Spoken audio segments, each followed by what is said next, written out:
Сәлеметсіздер ме оқушылар? Математика пәні 2 сынып.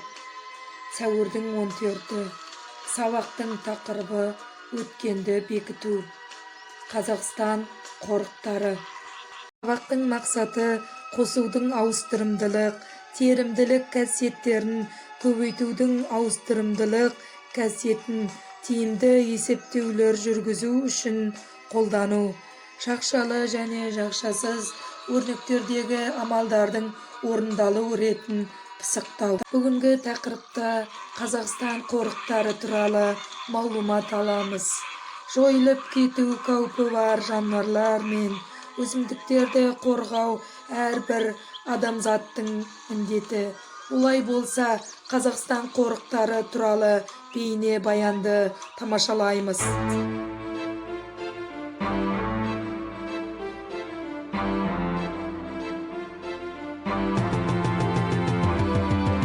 Қазақстанда ерекше қорғауға алынған мемлекеттік аумақтарға қорықтар, қорықшалар, резерваттар және ұлттық парк жатқызылуда.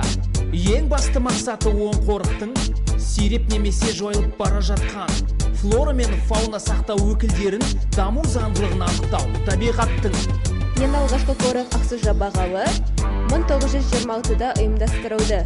Қорықта қорғауға алынған сүтөрікті Арқар бұғы елік Сібір таутекесі. Алматыда Іле-өзен жазығының қызықты нысаны болып табылады. 150 метрлік әншіғымдар, сонымен қатар мұздар құздар да бар. Қарағайлының орман мен көлдерін наурызым құрылған сақтау үшін.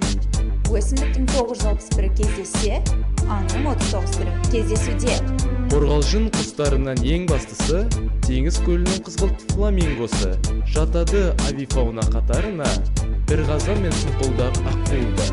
Сонымен қатар осы Қорғалжын көлі суда жүзетін құстардың бір мекені. Қорық дүниежүзілік атаққа ие болып ЮНЕСКО-ның ландшафт тізіміне кірді. Марқакөл қорығының жалпы ауданы 75 мың гектарды алып жатады. Қорықта марал қоңыр аю менен сигүз-күш балығы да тіршілік етеді. Үстіртте қызыл кітапқа енгізілген кесірткенің сүр-түрі мекендейді. Сирек кездесетін жануар өкілінен жайран бүркіт балопын көрінеді. Жарық және қараңғы қылқанды тайга табиғи кешені бар Батыс Алтайда. Бар ауданы 56 мың гектарға. Бұл кешеннің екеуі назар аудартуда. Басты дербес орналасқан Арал теңізі қорғайды қара құйрық ақ бөкенді. Өсімдіктің 257-сі өссе, қазір олар жойылудың тұр халінде. Суы батпақты ландшафт Алакөлде, құстары судың оны мекендеуде. Аққу қайсырна мен шағаланы қорғау болып табылады бас мақсаты.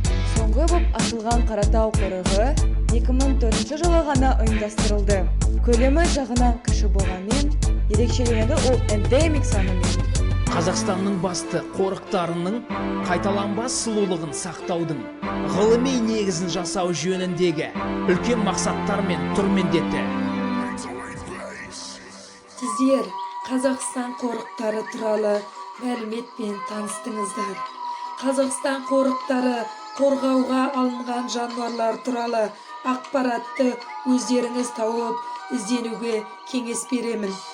Балалар, экранда берілген есепті мұқият тыңдап алайық. Орман шетіне барлығы неше марал шықты? Есеп не туралы? Дұрыс балалар, есеп марал және оның төлдері туралы. Барлық маралдардың санын табу үшін қандай амалдар қолданамыз? Барлық маралдардың санын табу үшін әуелі төлдің санын тауып аламыз. Ол үшін 12 мен 2-ні бөлеміз. 6 төлдің саны. Келесі амалда 12 маралға 6 төлді қосамыз.